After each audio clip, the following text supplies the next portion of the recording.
Hi friends, welcome to Chezhiyan food cook. இன்னைக்கு நம்ம சேனல்ல ஒரு ஸ்வீட் ரெசிபி பார்க்க போறோம். வீட்ல ஏதாவது விசேஷம் பண்டிகை அப்படினா நமக்கு ஃபர்ஸ்ட் தோன்ற ஸ்வீட் எது? கேசரி. இது குக்கிங்ல பிகினர்ஸா இருக்கவங்க கூட கேசரியை ஈஸியா பண்ணலாம். வாங்க அதை எப்படி செய்யலாம்னு பார்க்கலாம். அடுப்பு ஆன் பண்ணிட்டு panல நெய் ஆட் பண்ணுங்க. ஃபர்ஸ்ட் ரவை வறுத்து எடுத்துக்கலாம் நம்ம.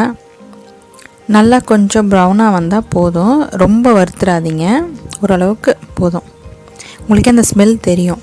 வறுக்கிற ஸ்மெல் தெரியும். நல்லா வறுபட்டதும் அதை எடுத்துட்டு மறுபடியும் நெய் ஆட் பண்ணனும். அது ஒரு பிளேட்ல மாத்திக்கலாம் நம்ம. அதுக்குள்ள ஆறட்டும் ரவை.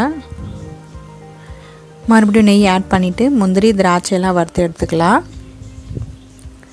முந்திரி கொஞ்சம் ப்ரௌனாவும் அந்த திராட்சை எல்லாம் கொஞ்சம் அந்த பலூன் போல உப்பி வரும் இல்லையா, அந்த மாதிரி வறுத்து எடுத்துக்கோங்க. கேசரியில் இதெல்லாம் ஆட் பண்ணால் நல்லா டேஸ்டியாக இருக்கும். அதுக்காக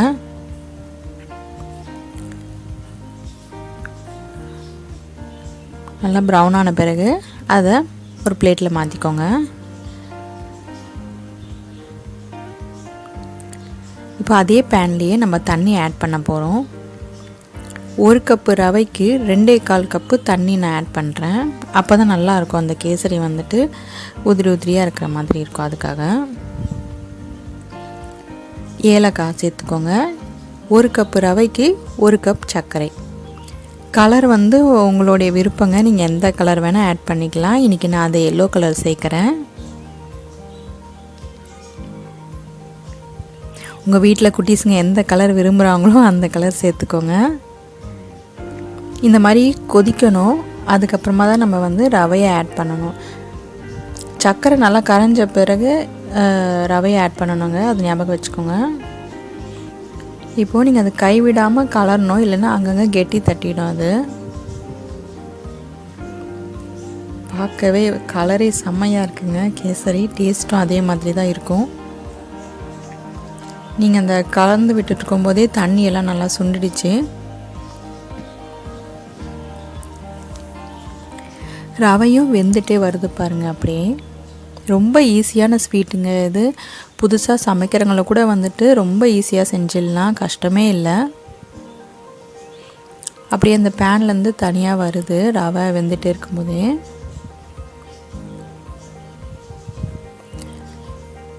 இப்போது நம்ம கொஞ்சம் கொஞ்சமாக நெய் ஆட் பண்ணுறோம். மொத்தமாக ஒரு 1/2 கப் கிட்ட நெய் யூஸ் ஆச்சு எனக்கு. அதில் கொஞ்சம் கொஞ்சமாக நான் ஆட் பண்ணேன். நிறைய ஊற்றிட்டா திகட்டுற மாதிரி இருக்கும் இல்லையா, அதுக்காக கொஞ்சம் கொஞ்சமாக ஆட் பண்ணும்போது உங்களுக்கே அந்த அளவு தெரியும். இப்போது நல்லா கலந்து விட்டுட்டே இருக்கோம். நம்ம நெய் ஆட் பண்ணிட்டே ரொம்ப ஈகராக இருக்குது கேசரி சாப்பிட்றதுக்கு. பார்க்கும்போதே இன்னும் கொஞ்சம் நெய் ஆட் பண்ணிக்கோங்க.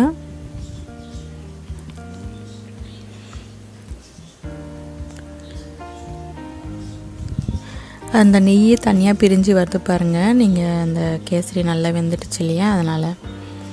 இப்போ நம்ம இந்த முந்திரி திராட்சையெல்லாம் ஆட் பண்ணுறோம். அதனால் கலந்து விட்டுக்கோங்க, இல்லைன்னா ஒரே பக்கமாக இருக்கிற மாதிரி இருக்கும். இன்னும் கொஞ்சம் நெய் ஆட் பண்ணிக்கோங்க.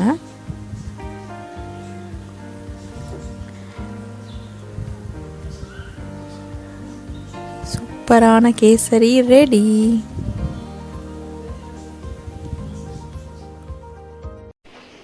என்ன ஃப்ரெண்ட்ஸ், இந்த கேசரி ரெசிபியை பார்த்து என்ஜாய் பண்ணிங்களா? மறக்காமல் இதை உங்கள் வீட்டில் செஞ்சு பார்த்துட்டு உங்களோட கமெண்ட்ஸை சொல்லுங்கள். அது மட்டும் இல்லைங்க, இந்த சேனலை சப்ஸ்கிரைப் பண்ணுங்கள், லைக் பண்ணுங்கள், ஷேர் பண்ணுங்கள். நன்றி.